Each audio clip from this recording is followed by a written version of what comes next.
بسم اللہ الرحمن الرحیم۔ السلام علیکم ویورز، اردو سٹوری پلس میں خوش آمدید۔ آج میں آپ کے لیے ایک اور سچی کہانی لے کر حاضر ہوئی ہوں۔ امید ہے کہ کہانی آپ کو ضرور پسند آئے گی۔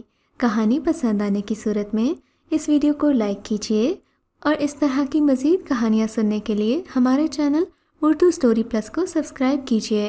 والد صاحب اکلوتے تھے، لہٰذا دادا کی تمام اراضی اور جمع پونجی ان کے حصے میں آئی تھی۔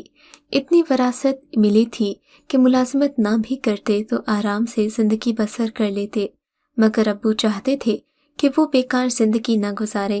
انہوں نے تعلیم مکمل کرنے کے بعد ملازمت کے حصول کی کوشش کی۔ BA پاس تھے، ایک سرکاری محکمے میں معمولی ملازمت مل سکی۔ شادی خالہ زاد سے ہو گئی تھی۔ اللہ نے یک کے بعد دیگرے 3 بیٹیوں سے نوازا تھا۔ امی ابو کو اولاد نرینہ کی چاہ تھی، مگر اس چکر میں پیروں فقیروں کے پاس روپیہ لٹاتے رہے، مزاروں اور درگاہوں پر جاتے، منتیں مانگتے، مگر مراد بڑھ نہ آئی۔ وقت گزرتا رہا، یہاں تک کہ 15 سال گزر گئے۔ ان دنوں میں میٹرک میں تھی جب اللہ نے میرے والدین کو اولاد نرینہ سے نواز دیا۔ اس خوشی میں والد نے اپنا ایک قطعہ اراضی فروخت کر دیا اور سارے گاؤں کی دعوت کی، شادیانے بجائے گئے، لوگ جوک در جوک مبارکباد دینے آنے لگے۔ میں سوچ رہی تھی، ہم بیٹیاں بھی تو انہی کی اولاد ہیں، پھر بیٹے کو اتنی اہمیت کیوں؟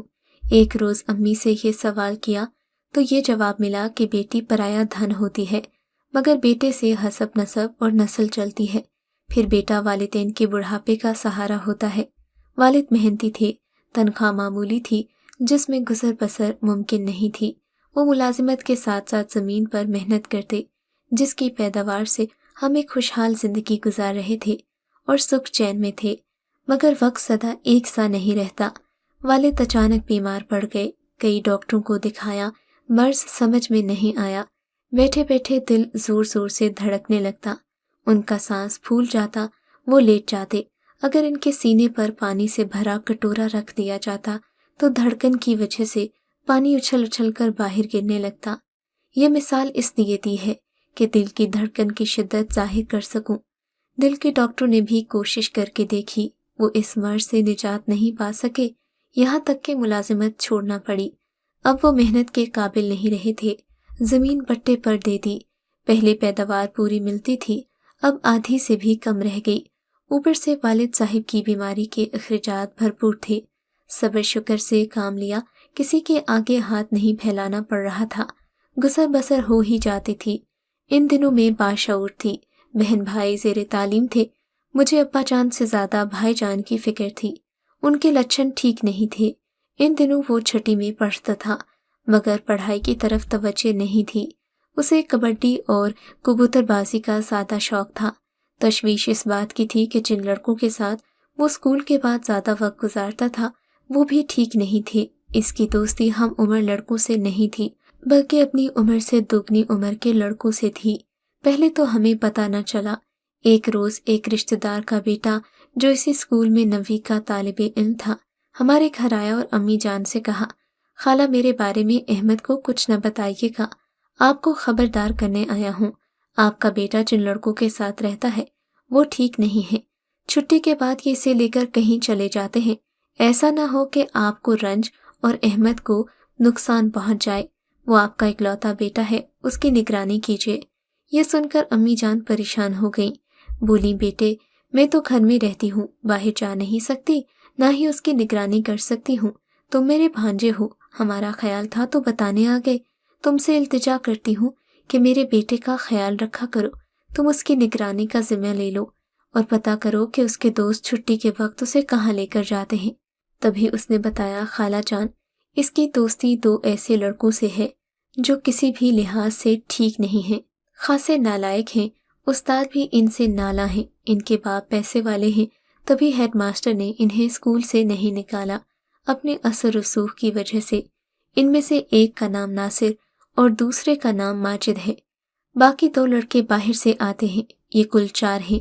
انہوں نے احمد کو گھیر لیا ہے، یہ چاروں اسے لے کر باغ میں جا بیٹھتے ہیں تو کبھی قبرستان میں۔ قبرستان کا سن کر امی جان کے ہاتھ پاؤں پھول گئے کہ کیوں میرے بچے کو لے کر قبرستان جاتے ہیں۔ وہ رونے لگیں،